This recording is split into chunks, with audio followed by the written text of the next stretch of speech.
अस्सलामुअलैकुम वरहमतुल्लाहि वबरकातुहू। नाज़रीन, मैं आपका मेज़बान हाफिज़ मोहम्मद फसीहुद्दीन मेदक और आप देख रहे हैं मेदक फास्ट न्यूज़। आइए डालते हैं आज की खबर पर एक नज़र। सदर ज़िला बीजेपी मिस्टर गड्डम श्रीनिवास ने आज अपने दफ्तर में प्रेस कॉन्फ्रेंस मुनाकिद करते हुए कहा कि रियासत तेलंगाना में बेघर अफराद को डबल बेडरूम फराहम करने के लिए सीएम केसीआर के वादे को लेकर कल यानी 24 जुलाई को सुबह 10 बजे से शाम 4 बजे तक दफ्तर कलेक्ट्रेट मेदक पर तमाम अहल लोगों को डबल बेडरूम फराहम करने के लिए एक बड़े पैमाने पर धरना प्रोग्राम मुनाकिद किया जा रहा है। उन्होंने इस प्रेस कॉन्फ्रेंस में सवाल किया कि हल्के में अभी तक कितने लोगों ने डबल बेडरूम के लिए अप्लाई किया है और आप हुकूमत की जानिब से कितने लोगों को डबल बेडरूम फराहम किया जा रहा है। उन्होंने कहा कि अगर डबल बेडरूम मकानात मुस्तहिक अफराद को नहीं दिए जा रहे हैं तो हुकूमत को चाहिए कि वो अपनी जिम्मेदारी ठीक तरह से निभाए।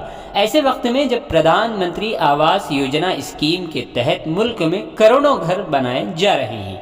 उन्होंने मजीद कहा कि इस धरना प्रोग्राम में मेहमान खुसूसी के तौर पर निज़ामाबाद के साबिक़ एमएलए लक्ष्मी नारायण शिरकत करेंगे। उन्होंने तमाम भाजपा के कायदीन से कसीर तादाद में शिरकत की ख्वाहिश की है। इस प्रेस कॉन्फ्रेंस में ज़िला सदर गड्डम श्रीनिवास के साथ ज़िला चीफ सेक्रेटरी नाला विजय, टाउन सदर नैनी प्रसाद, ज़िले कायदीन के अलावा टाउन चीफ सेक्रेटरी राजू और दीगर लोग शरीक रहे। आइए इस सिलसिले में एक तफसीली रिपोर्ट आप हजरात के पेश खिदमत। ప్రజలందరూ కూడా వాస్తవమే కావచ్చు, కొత్త సంసారం మరి అన్ని సెట్ చేసుకోవాలి అని చెప్పేసి మరొకసారి నమ్మి మోసపోయినటువంటి ఈ తెలంగాణ ప్రజలందరినీ కూడా మేము మమేకం చేసి తెలంగాణ ప్రజలకు ఇచ్చినటువంటి హామీలను గుర్తు చేసి ఈ కేసీఆర్ తెలంగాణ ప్రజలను ఏ విధంగా మోసం చేస్తూ ఉన్నాడు, ఏ విధంగా దోచుకుంటూ ఉన్నాడు, ఇవన్నీ కూడా తెలియజేసినటువంటి బాధ్యత భారతీయ జనతా పార్టీ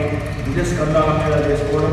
మరి మొన్ననే రాష్ట్ర రక్షాధికారి కిషన్ రెడ్డి గారు మరి బాధ్యత స్వీకరించగానే మొట్టమొదటి కార్యక్రమం అర్హులైనటువంటి పేదలందరికీ కూడా డబుల్ బెడ్రూమ్లు ఇవ్వాలి, ఇచ్చేటంత వరకు కూడా మేము పోరాడతాం, ఆ అర్హులందరినీ కూడా ఇన్వాల్వ్ చేస్తాం, చిట్ట చివరి వ్యక్తి కూడా తప్పకుండా ప్రభుత్వం యొక్క ఫలాలు అందాలి అని చెప్పేసి ఏదైతే మరి అంత్యోదయ పద్ధతి ద్వారా రావాల్సినటువంటి సంక్షేమ పథకాలన్నీ కూడా అందరికీ అందాలి.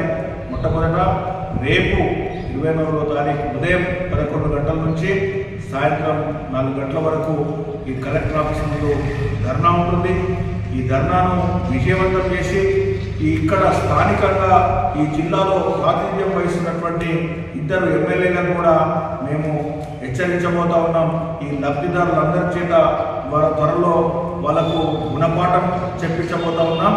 లబ్ధిదారులందరికీ కూడా తప్పకుండా డబుల్ బెడ్రూమ్లు ఇచ్చేటంత వరకు కూడా భారతీయ జనతా పార్టీ లబ్ధిదారులకు వెన్నంటి ఉంటుంది. మరి వాళ్లకు రావాల్సినటువంటి ఇళ్ల గురించి పోరాటం చేస్తూ ఉంటుంది. ఒకవేళ మీతోటి కాకుంటే తప్పకుండా రాబోయే రోజుల్లో భారతీయ జనతా పార్టీ అధికారంలోనికి రావడం ఖాయం. ఈ లబ్ధిదారులందరికీ కూడా మేము తప్పకుండా ఈ డబుల్ బెడ్రూమ్లు ఇప్పిస్తామని చెప్పేసి తెలియజేస్తా ఉన్నాను. రేపు జరగబోయేటటువంటి ధర్నాలో భారతీయ జనతా పార్టీ నాయకులు, కార్యకర్తలు అందరూ కూడా పాల్గొనాలి. అదేవిధంగా ఎవరికైతే డబుల్ బెడ్రూమ్లు గురించి దరఖాస్తు చేసుకున్నారో ఇంకా ఎవరైనా అర్హులు చేసుకొని వాళ్ళు ఉంటే వాళ్ళందరినీ కూడా స్వచ్ఛందంగా మరి రేపు జరగబోయే ధర్నాకు ఆహ్వానిస్తూ ఉన్నాం. పెద్ద ఎత్తున రేపు ఈ ప్రభుత్వానికి బుద్ధి చెప్పబోతా ఉన్నాం. తెలంగాణ రాష్ట్రం ఏర్పడిన తర్వాత కేసీఆర్ గారు అనేకసార్లు అనేకమైనటువంటి హామీలు ఇచ్చారు. ఇచ్చిన హామీలను కూడా ఆయన పక్కకు పెట్టడం, హామీలు ఇవ్వడము, హామీలను విస్మరించడము, మర్చిపోవడము ఆయనకు అలవాటులా మారింది. దీని గురించి భారతీయ జనతా పార్టీ తెలంగాణ రాష్ట్ర వ్యాప్తంగా రేపు అనగా 24వ తారీఖు రోజు తెలంగాణ రాష్ట్రంలో ఉన్నటువంటి అన్ని జిల్లా కేంద్రాలలో కలెక్టర్ కార్యాలయం ముందు పెద్ద ఎత్తున ధర్నా నిర్వహించబోతా ఉన్నాం. మొట్టమొదటి డిమాండ్ ఏంటంటే డబుల్ బెడ్రూమ్ల గురించి. డబ్బా ఇళ్ళు ఎవరు సరిపోతాయి? అల్లుడు వస్తే అత్త ఎక్కడ ఉండాలి, కోళ్ళు ఏడు ఉండాలి, గొర్రెలు ఏడు ఉండాలి, ప్రగల్భాలు వలిపి మాటల గారిడి చేసి మభ్యపెట్టి ఓట్లు దండుకొని 2 సార్లు అధికారంలోకి వచ్చినప్పటికీ కూడా ఇంకా డబుల్ బెడ్రూమ్ల ఏవైతే ఇస్తామని చెప్పారో దాన్ని విస్మరించడం, ఏదో అక్కడక్కడ షాంపిల్గా స్లాబ్ వేయడం చూపించడం, అవన్నీ మీకే వస్తుంది. ఆహనా పెళ్ళంట సినిమాలో కోట శ్రీనివాసరావు కోడిని కట్టి ఒట్టి తెల్లను తినుకుంటా ఇది కోడి బిర్యానీ అనుకో, కోడి కూర అనుకో అని చెప్పి ఏ విధంగా ఊరించుకుంటూ చేసిందో ఇక్కడ ఈ తెలంగాణ రాష్ట్రంలో కూడా కొన్ని స్లాబ్లను కొంత నిర్మాణ దశలో ఉన్నటువంటి ఇళ్లను చూపించి మీకందరికీ కూడా ఈ డబుల్ బెడ్రూమ్లు ఇవ్వబోతా ఉన్నాం. తప్పకుండా ఇస్తాం.